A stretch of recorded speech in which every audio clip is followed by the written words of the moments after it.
I know we want the best for our children. You can't brag when you're going in to see a medical professional. They're about facts and parameters and trends to what your child's doing. They hear rolling over and crawling, your child's progressing. Your child's really not crawling, right? Unless it's a 4-point crawl. You've skipped so many milestones, right? And so you should have had help sooner, right? But again, they hear crawl and they're like, you're on track, right? There's no, maybe by next month. So what you think is a medical professional walks in and says, oh, I think there's something wrong with your child, or we need to look at this. That's kind of what I do. Very few people can do it, right? I can be in a mall right now and be like this and be like, I can just go, and just tell you. I'm not looking for fault. I'm looking for optimal development. I do the same with a professional football player, right? And we listen to it all the time. My gosh, they can't, say enough about Patrick Mahomes. He has a good day, bad day, and so forth.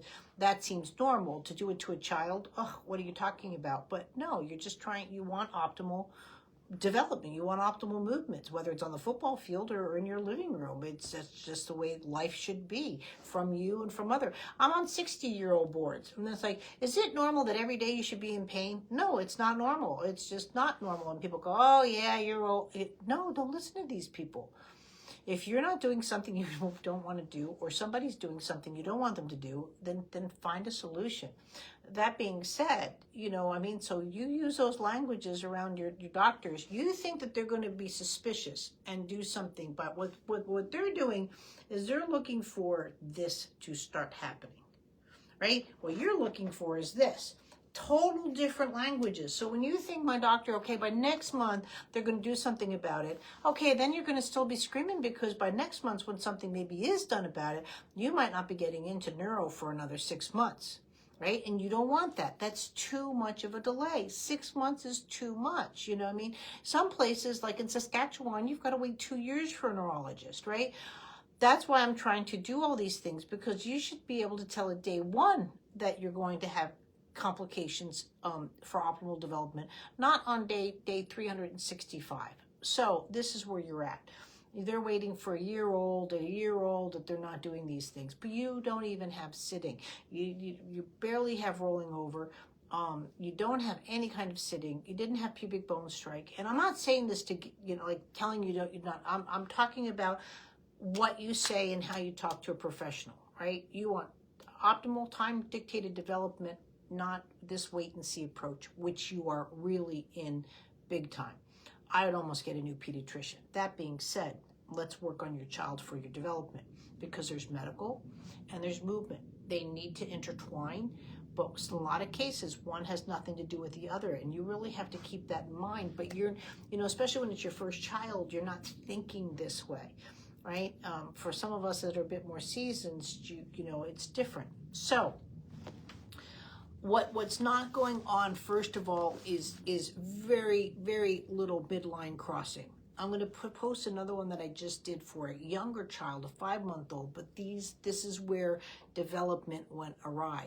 You should have had rolling over at 2.5 to 3 months. I'm sure you didn't have rolling over till about 6 months, right? So your milestones are not only beyond every 8 weeks, but because you're every 8 weeks, this is where you're getting on that.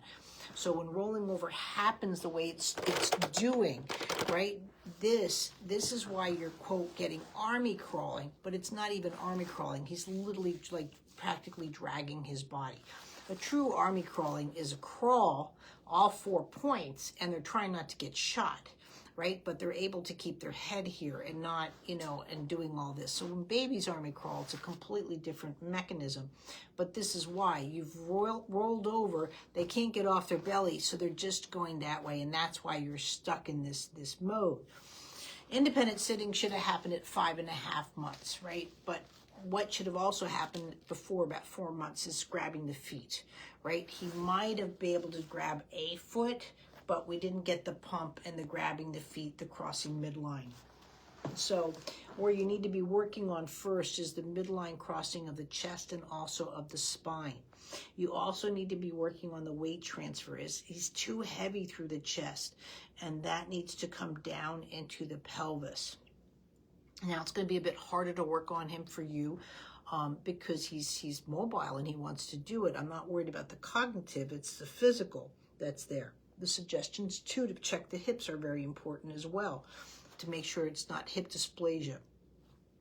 Don't let them to do this and look for cracking. This is a full-on, you need an x-ray, not an ultrasound or a hand.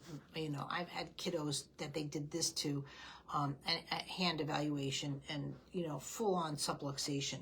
And I'm not saying that's the case, but again, I've seen it enough.